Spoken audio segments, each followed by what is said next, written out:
Hello students, how are you? Welcome to computer class. Hope you would be fit and fine at home. So are you completing the worksheets which we have done in our last class? I hope yes. So today in our class we are going to have a practical session. So let's start with that. Now this is a student's activity. Here we are going to see the mouse operations. Right? So we have two clicks in the mouse, right click and left click, and we have one scroll button also. So with the help of the left click we select something or we open a program or file, and with the right click what we can do we'll see today. So the first is we have to turn on the computer system, and then we'll see this PC icon on the desktop. Next, we are going to click and drag icon from one place to the other on the desktop. And next, we are going to right click on this PC icon, and then we'll hide the shortcut menu by clicking on the empty desktop brown. Double click on this PC icon to open this PC window. And last, we are going to close that window and we are going to turn off the computer system. So now let's see one by one. So first of all, we are going to turn on the computer system. So how do we do that? We are going to turn on the power button, and then we are going to turn on UPS. What is UPS? It is a part of the computer which provides power supply to the computer system. Okay, and next we are going to turn on CPU. CPU is the brain of the computer. It controls all the functions of the different parts of the computer system. Next, we are going to turn on the monitor screen. There is a button at the below of the screen. So in this way, our monitor computer gets on and it is ready to work. Now this is a desktop screen. You can see small pictures on it, right? So what are these pictures called? These are icons. And what does it denote? These icons are actually the programs which are installed or which are inside the computer system. And at the bottom you can see there is a start button, and a bottom bar you can see that is a taskbar. So now let's see that how to select an icon. So for selecting, what you have to do, it is very simple. You have to take the mouse pointer to the particular icon which you want to select. So you'll take that mouse to that icon and you will click once. You will left click once. So that gets selected. So on the left hand side you can see that there is one icon, it is selected. And if we want to open it, so what we'll do, we'll do double click. And what is double click? We have to click 2 times, and that is quickly. So then that particular icon gets open. So in this way we select an icon. Next, we'll open an icon. How we'll open?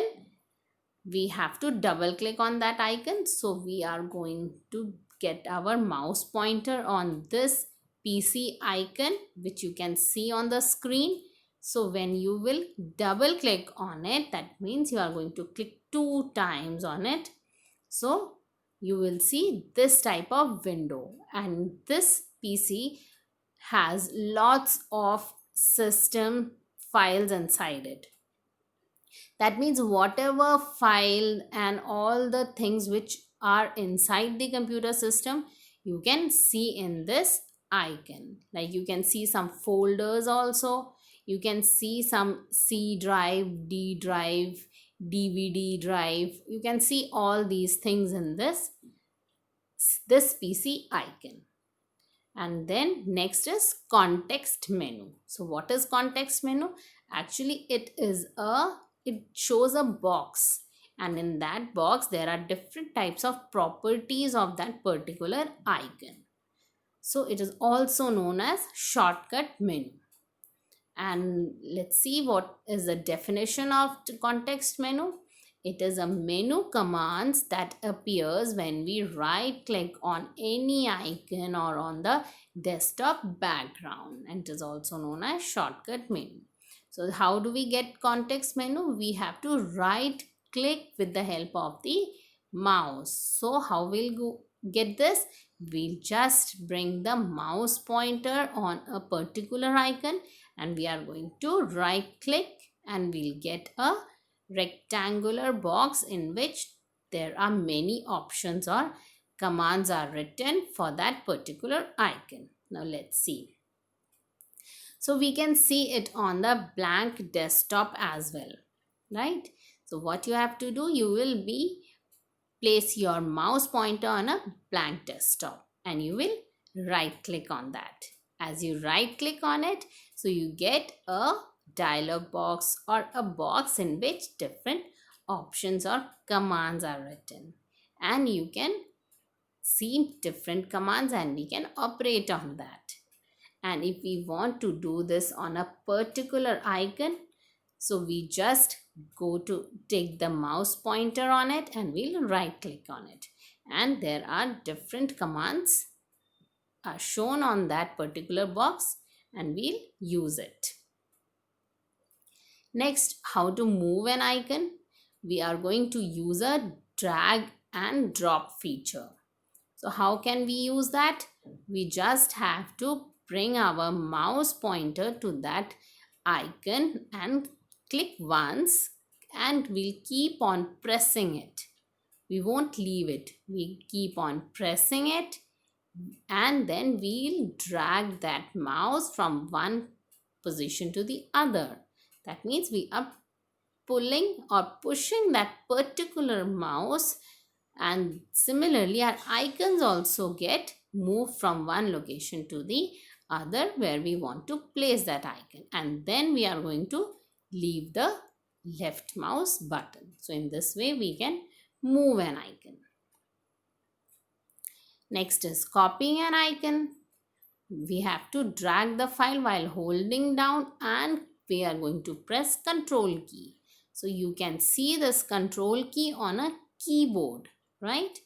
So there's a key CTRL is written on that particular key, that is a control key. So when we press on the control key, and what we have to do else, we have to left click with the help of the left mouse button. We'll keep on pressing that on that particular icon, and we have to press control key as well. So we'll just press both the buttons, and we'll again drag the mouse from that position to the other. So we'll see that a copy of that particular file comes out, and we can place it wherever we want, and then we are going to release the pressed buttons, and in this way we are copying that icon. Next, as we have completed our all the works, so it's the time to turn off the computer system. So how we'll turn off? We are just going to click on the start button, and as we click on start button, we get an option of shutdown. So we click on the shutdown option. So as we click, we have to wait for a while till the computer turns off itself, and after it turns off, so we are going to turn off the monitor screen, and then we are going to turn off UPS, and then at last we are going to turn off power button.